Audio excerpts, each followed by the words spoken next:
दोस्तों, अगर आपको इस तरह के वीडियोस में रुचि है तो इसे पूरा देखें, वीडियो को लाइक करें, अदरवाइज आप ना देखें। नमस्कार दोस्तों, कैसे हैं आप सब।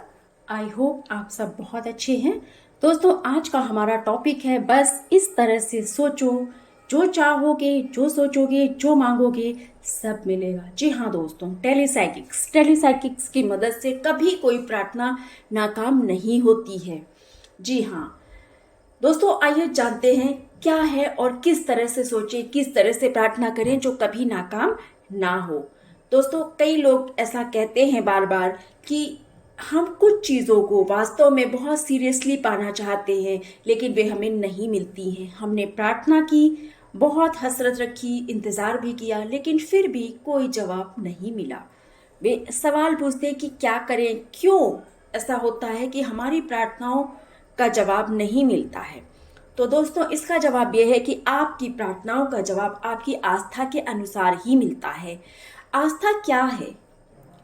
आस्था जो है एक मानसिक नजरिए के रूप में देखें। आस्था कोई धर्म संप्रदाय, परंपरा, रीति रिवाज, ऐसी कोई धारणा के बारे में नहीं है। इसको आस्था नहीं बोलते हैं। आमतौर पर लोग यही समझते हैं, परंतु वास्तव में ये आस्था नहीं है। आस्था एक मानसिक नजरिया है, एक खास तरह की सोच है, और आप उस सोच को डेवलप कर लेते हैं, यानी आस्था को अपने अंदर डेवलप कर लेते हैं, तो निश्चित रूप से आपको मनचाहा सब कुछ मिलेगा। वो सोच, वो एक खास तरह की सोच। आस्था एक संभावना है, एक चेतना की। आस्था एक विचार है, जो भावनामय होना चाहिए, जिसे आप सच महसूस करते हो। उसकी छाप आपके अवचेतन मन पर छूट जाती है, और जब भी आप अपने गहरे मन को किसी विचार, किसी योजना से व्याप्त कर लेते हैं, मैं कर लेते हैं, तो उस छाप को, उस विचार को वस्तु के रूप में ईश्वर इस संसार में प्रकट कर देता है आपके समक्ष, और वो चीज आपको मिल जाती है। आपका अवचेतन मन आपके भीतर की सृजनात्मक शक्ति है। आपका अवचेतन मन सृजन करने की क्षमता रखता है। आप यानी आप क्या हैं? आप चेतन मन हैं। आप जो भी दिन भर करते हैं, ये चेतना में करते हैं। चेतन मन सिर्फ विकल्प चुन सकता है, वो सृजन नहीं कर सकता है। सृजन सिर्फ अवचेतन मन ही कर सकता है। और आप अपने महाचुनावों का महायोग हैं। आप क्या हैं? आप जो चयन करते हैं वही हैं, यानी अपने ही चुनावों का महायोग हैं आप दरअसल।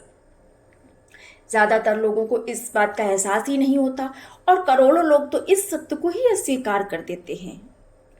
वास्तव में आस्था सोचने की एक विधि है जो लोग नहीं जानते हैं, और इसी विधि से सोचिए तो आस्था डेवलप होगी, और आस्था डेवलप होगी तो आप जो मांगेंगे, जो चाहेंगे, जो सोचेंगे सब मिलेगा।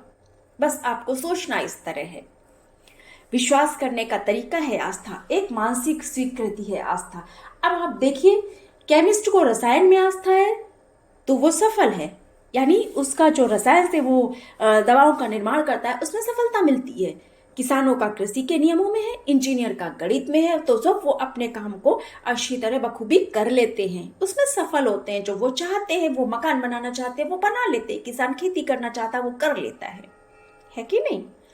इस तरह मनुष्य को अपने चेतन और अवचेतन मन की कार्य विधि सीख कर किस तरह से करना चाहिए, मस्तिष्क के नियमों में आस्था रखनी चाहिए। हमारा जो अवचेतन मस्तिष्क है उसके अपने नियम हैं, और हम जब उन नियमों के हिसाब से चलने लगेंगे, सोचने लगेंगे, अपने चेतन और अचेतन को एक साथ जोड़कर सोचेंगे, तो निश्चित रूप से सफलता मिलेगी। हमको सब मिलेगा जो हम चाहते हैं। हाँ, एक चीज और, बशर्ते आपके इस जो सोचते हैं आप, इसमें निरंतरता होनी चाहिए। आप इसमें इस लय को बीच में टूटने ना दें। लगातार उस चीज को जो आप चाहते हैं, लगातार उसे सोचिए, बस सोचिए इस तरह से। अब आस्था और मानसिक आध्यात्मिक को एक विश्वास के रूप में भी देखा जा सकता है। कहते हैं आपकी आस्था के अनुरूप ही आपको दिया जाएगा, ईश्वर ये कहता है। यदि आप यकीन कर सके तो उस व्यक्ति के लिए सारी चीजें संभव हो जाती। आप यकीन करके देखें कि आपको मिलेगा। जो विश्वास करता है उसे निश्चित मिलता है। दोस्तों देखिए, होता क्या है, कभी कभी हम जब बहुत बड़ी किसी चीज के बारे में सोचते हैं कि ये हमें मिल जाए, तो हम क्या करते हैं कि मुंह से ये मतलब बोल रहे होते हैं, और एक चेतन मन में सोच रहे होते हैं कि मुझे मिल जाएगा, मुझे मिल जाएगा, मुझे मिल जाए। लेकिन होता क्या है कि हमारे मन में कहीं बहुत अंदर अगर आप दिल पर हाथ रख के सोचें तो आपको एक डाउट मिलेगा कि अगर ये ना मिला तो मिल भी सकता है, नहीं भी मिल सकता, होगा कि नहीं होगा, यार कर तो रहे, होगा कि नहीं होगा। कभी कभी आपको ऐसा लगता है यार ना मिला तो बेइज्जती हो जाएगी। तो अविश्वास कहीं ना कहीं आपके मन में है, जब वो दूर हो जाएगा, आपकी जड़ों में इस कदर विश्वास होगा कि कोई आपको डिगा नहीं सकता, दूसरा विचार आ ही नहीं सकता, आप कोशिश करके भी नहीं ला सकते, तब आपको निश्चित रूप से सफलता मिलती है। आप बिलीव शब्द को, जो इंग्लिश में विश्वास को बोलते हैं, उसको तोड़कर देखिए तो इसका मतलब होता है जीवित होना, बी लिव, जीवित होना, जीवित होइए। तो विश्वास क्या है? यही चीज है, विश्वास, श्वास के साथ, है ना। ध्यान क्यों कहा जाता है? ध्यान भी तो एक विश्वास ही है, श्वास के साथ। दूसरे शब्दों में जीवन के सत्यों के प्रति जीवित होना, इसका मतलब होता है शाश्वत सत्य को सजीव करना, जो वास्तव में सर्वव्याप्त है, सर्वविदित है, कि जो सच है उसको सजीव कर देना, है ना। आप अपनी सोच को इतना मजबूत करना, इस तरह सोचना कि जो आप सोच रहे हैं वो सच होकर आपके सामने आ जाए। कई बार आपने लोगों को देखा भी होगा, नहीं देखा होगा तो अब आप इस चीज को गौर कीजिएगा। जो लोग बहुत कॉन्फिडेंट होते हैं, बहुत ही पॉजिटिव होते हैं, उन्हें आप कुछ भी कहिए, उन्हें ये नहीं लगता कि वो कुछ नहीं कर पाएंगे, वो होगा, सब होगा, देखना, मैं करके देख। बहुत सारे लोग ऐसा निश्चित रूप से कर लेते हैं जो वो सोचते हैं। कभी कभी कुछ लोग बोलते हैं कि मुझे मेरी प्रार्थना का जवाब नहीं मिलता, मेरे सहयोगी को मेरे प्रार्थना का जवाब मिल जाता है, ऐसा क्यों? तो ईश्वर अच्छाई को उसके पास आने से रोक रहा था क्या, किसी रहस्यमय कारण से? नहीं, जबकि दूसरे पर धार्मिक विश्वासों के कारण कृपा कर रहा था। तो ये सच है, उसके पास तो ईश्वर नहीं रोक रहा, लेकिन उसके पास उसके विश्वास के कारण दे जरूर रहा है, ये सच है। अब आप देखिए, कोई हत्यारा या नास्तिक विद्युत के नियमों को सीख सकता है और वो इस ज्ञान का इस्तेमाल किसी घर को रोशन करने के लिए कर सकता है। यद्यपि वो नास्तिक है, हत्यारा है, फिर भी वो सीख सकता है और ऐसा कर सकता है। वो नास्तिक है तो क्या वो ये काम नहीं कर सकता? नहीं, उसे विश्वास है तो वो निश्चित रूप से कर लेगा। इसी तरह कोई भी एरोप्लेन उड़ाना सीख सकता है, किसी दूसरे नियमों का पालन करके, प्रकृति पर अमल करके किसी भी काम को सीख सकता है, कुछ भी कर सकता है। नास्तिक को भी अवचेतन मन से उतनी ही अच्छी तरह जवाब मिलता है जितना कि धार्मिक व्यक्ति को। एकमात्र शर्त और विश्वास है जवाब की पूर्ण मनोस्थिति, मानसिक स्वीकृति। ईश्वर कल भी वही था, ईश्वर आज भी वही है और ईश्वर हमेशा वही रहेगा। ईश्वर और सृजनात्मक शक्ति तब भी मौजूद थी जब इंसान धरती पर नहीं आया था, और आज भी मौजूद है। तो संसार में जब ईश्वर था तब यहाँ पर कोई मंदिर, मस्जिद, ये सब तो नहीं बने हुए थे ना, ये सब तो इंसानों ने बनाया है, ये सारी चीजें इंसानों की बनाई हुई हैं। ईश्वर वही है और एक ही है। ईश्वर कल भी वही था और हमेशा रहेगा। ये सोचना गलत है कि ईश्वर कुछ लोगों को देता और कुछ लोगों को देने से रोक लेता, बिल्कुल भी नहीं। सोचना मूर्खता और पूरी तरह बकवास है। सच तो यह है कि जैसा आपका यकीन था वैसा ही आपको मिला और वैसा ही आपके साथ ईश्वर ने किया, आपके साथ प्रकृति ने किया। यही कारण है परिणाम और नियम को बताता है। परिणाम और नियम यह बताते हैं कि ब्रह्मांडीय और सर्वव्यापी है। जो भी ब्रह्मांडीय और सर्वव्यापी है वो निश्चित रूप से लोगों में भेदभाव नहीं करता। कारण आपके चेतन मन का विश्वास और परिणाम आपके अवचेतन मन की प्रतिक्रिया है। जब आप चेतन मन के विश्वास और अवचेतन मन के विश्वास को एक कर देंगे तो जो अवचेतन मन प्रतिक्रिया देगा वो आपके इच्छित रूप में देगा, जो आप चाहते हैं उसके रूप में। जैसे कि मैंने बताया, वो जिसका आप दावा कर रहे थे, आपका अवचेतन मन उसे इनकार कर रहा था। आप इस बात पर बहुत गौर कीजिएगा। अब से कुछ भी अगर आप चाहते हो कि आप चाह रहे हैं लेकिन आपका अंदरूनी मन, अवचेतन मन, जिसे आप देख नहीं सकते, जिसे आप जानते नहीं है, वो कहीं उस चीज को नकार तो नहीं रहा है। अगर ऐसा होगा तो आपकी इच्छा पूरी होने में बाधा उत्पन्न हो सकती है। तो आप इसको दूर कीजिए और इस तरह से सोचिए कि दोनों एक गति से सोच। जैसे कहते हैं ना, दिल और दिमाग को एक साथ सोचना चाहिए, तो वो चीज कभी गलत नहीं होती है। तो इसी बात को इस रूप में कहा गया है। जब आप इसे बारीकी से और गहराई से समझेंगे तो बात दरअसल ये है। एक आदमी समृद्धि के लिए प्रार्थना कर रहा था, ध्यान से सुनिएगा, और दावा कर रहा था कि ईश्वर मेरी त्वरित आपूर्ति है, वो मुझे वो सब कुछ देगा जो मुझे चाहिए, उसकी दौलत मेरे जीवन में आ रही है। लेकिन उसने इस बात को भी माना कि दिल की गहराई में वो दौलत का अभाव और इस चीज का अभाव महसूस कर रहा था।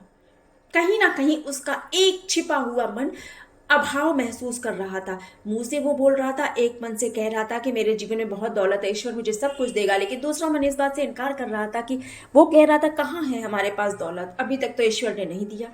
और बस यही चीज आपको कुछ भी पाने से रोकती है। दूसरे शब्दों में बोले तो चेतन दावे को उसके अवचेतन अविश्वास ने नकार दिया। जो वो चेतना के रूप में दावा कर रहा था, उसके अवचेतन मन ने उस चीज पर अविश्वास जताया और उसे नकार दिया। और जब आपका अवचेतन नकार देगा तो आपको कभी कुछ नहीं मिलेगा। इस बात को आप आज माने या ना माने, लेकिन साइंटिफिकली ये प्रूवन है और आस्थावान है तो भी प्रूवन है। और यही कारण है कि उसके सहयोगी को उससे ज्यादा चीजें मिल रही थी, वो हर चीज में सफल थी क्योंकि उसका विश्वास ज्यादा गहरा था। उसे अपने दावों पर सचमुच यकीन था। वो जो दावा करता था या करती थी, उसके दावों पर उसका अवचेतन मन अपनी सहमति देता था, उसे स्वीकार करता था और वो आदतन उसी सोच और विश्वासों पर कार्य करता और सभी पर समान प्रतिक्रिया मिलती उसको। तो जो अवचेतन मन और चेतन मन को एक नहीं करता, दो तरह से सोचता है, तो उसको नहीं मिलता। उसे अपने विश्वास को बदलना चाहिए कि विचार उसी तरह वस्तु बन जाता है जैसे कोई बीज पौधा बनकर तैयार हो जाता है। आपको विचार का बीज तो लगाना है, लेकिन इस तरह लगाना है, उसको वो सारी चीजें देनी है कि वो वास्तव में पौधा बनकर आपके सामने खड़ा हो जाए। तो आप चेतन मन में सत्य को बार बार दोहराइए। अभाव में अविश्वास अवचेतन मन से गायब हो जाएगा। जब आप बार बार उस चीज को सत्य रूप में दोहराएंगे तो अविश्वास और असत्य अवचेतन मन से गायब हो जाएगा। और जब अवचेतन मन से वो चीज गायब हो जाएगी, अविश्वास गायब हो जाएगा, तो आपको स्वतः ही लगेगा। मान लीजिए आप दौलत पाना चाहते तो आपको स्वतः ही लगेगा कि दौलत आपके मन में विचार चित्र थी। सारी चीजें ईश्वर के अदृश्य मन से उत्पन्न होती, मनुष्य और ईश्वर के अदृश्य मन से उत्पन्न होती हैं। मनुष्य का अदृश्य मन प्रार्थना करता है और ईश्वर जो अदृश्य रूप में है वो उसे प्रदान करता है। इस नई समझ और अंतर्दृष्टि से विश्वास और आस्था अपने मन में लाइए, निश्चित रूप से आपको वो मिलेगा जो आप चाहते हैं। अब सुनिएगा, क्या आपको ऐसा नहीं लगता, क्या ये सच नहीं है कि एक एक बूंद साफ पानी अगर गंदे पानी की बोतल में लगातार गिरता रहे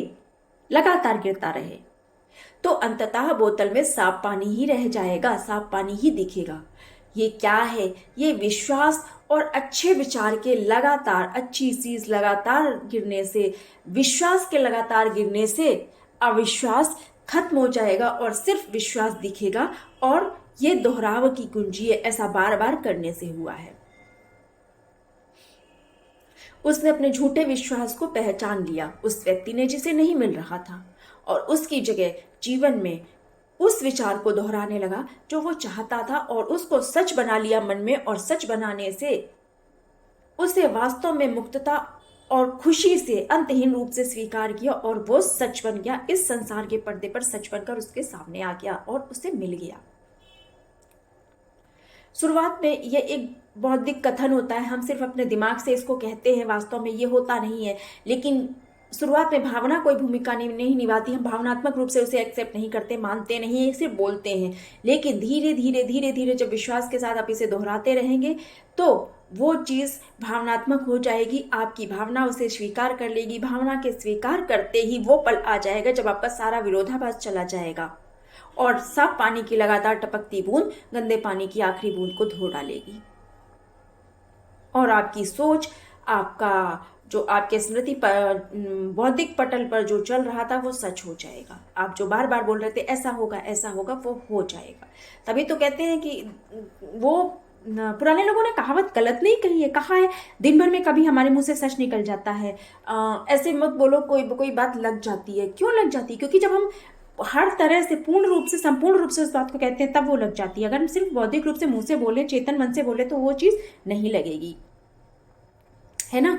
तो इन चीजों को ध्यान में रखना बहुत अत्यंत आवश्यक है। आपको शांत मन से उसका समाधान अगर चाहिए, जो आप पाना चाहते हो उसको चाहिए, तो आपको ये सारी चीजें करनी ही पड़ेगी। मानसिक नजरिया बदलकर आप एहसास कीजिए, तो अवचेतन मन आपको वो सारी चीजें देगा जो आप पाना चाहते हैं। बशर्ते आपको आपके सोचने का तरीका बदलना होगा, जैसा कि इसमें मैंने बताया है कि आप क्या करें। और अगर फिर भी आपको नहीं समझ में आता तो आप मुझे कमेंट कीजिए, मैं क्या बोल रही हूँ, क्या कह रही हूँ, मैं आपको फिर से समझाऊंगी। आप मुझे मेल कीजिए, कमेंट कीजिए, लेकिन सीखिए। ये मेरा उद्देश्य है कि हर इंसान वास्तव में जो सनातन की चीजें हैं, जो प्रकृति की चीजें हैं, उन्हें समझे और सीखे। अगर आप मान लें कि आपको बीमारी, कोहरे या किसी ट्रैफिक के कारण कहीं पहुंचने में देर होगी और आप पूरी तरह से उसको मान लेते हैं, तो देर तो हो जाती है, लेकिन आप वहां पहुंचते भी हैं। क्योंकि आप जब सोच रहे हैं तो आप ये पहुंच रहे हैं कि आपको पहुंचने में देर हो जाएगी, यानी आप पहुंचेंगे लेकिन देरी से, है ना। तो आपके दो काम हो। तो दोस्तों, कुल मिलाकर शाश्वत परिवर्तन सारी चीजों की जड़ में है। ईश्वर कभी नहीं बदलता। आप जिस एकमात्र चीज पर पूरा भरोसा कर सकते हैं वो है आपका ज्ञान, जो अवचेतन मन में है, आपका अवचेतन मन की सृजन करने की शक्ति जो आप में है, और ईश्वर ईश्वर ईश्वर है। पहले भी बोला, कल भी वही था, आज भी वही, और हमेशा ईश्वर वही रहेगा। आप उस पर पूरा भरोसा कर सकते हैं। आप अगर इस तरह से सोचना प्रारंभ करते हैं तो निश्चित रूप से आप जो चाहोगे, जो सोचोगे, जो मांगोगे, वो सब मिलेगा। बशर्ते आप इन सोचने की तरीके के साथ निरंतरता को भी ना छोड़ें। जब तक आप जिस बात को सच मानकर सोच रहे हैं वो सच ना हो जाए, तब तक आपको सोचते रहना है। ये सोचना छोड़ दें कि आप प्राकृतिक शक्तियों, दूसरों के जीवन काल या उनके भाग्य को नियंत्रित कर सकते हो। अपनी आस्था और विश्वास, अंतर्वास करने वाली ईश्वरीय शक्ति को अपने आप में उपस्थित मानकर इस तरह से सोचना प्रारंभ कर दें। फिर जो आपके जीवन में घटित होगा वो बहुत अच्छा होगा और सदैव अच्छे के लिए ही होगा, और बहुत अच्छे के लिए होगा। तो इस तरह जब आप दावा करते हैं कि और ईश्वर पर यकीन करते हैं, तो ईश्वर आपके जीवन में सक्रिय भी होता है और अच्छा भी करता है, बहुत अच्छा करता है। और इस तरह से की गई प्रार्थना, इस तरह से सोची गई चीज कभी नाकाम नहीं होती है। इस तरह से की गई इच्छा या कामना सदैव पूर्ण होती है। ऐसा विश्वास रखना चाहिए और ऐसा होता भी है। तो दोस्तों, इस तरह से प्रार्थना भी करें, इस तरह से सोचे भी, निरंतरता से सोचें, तो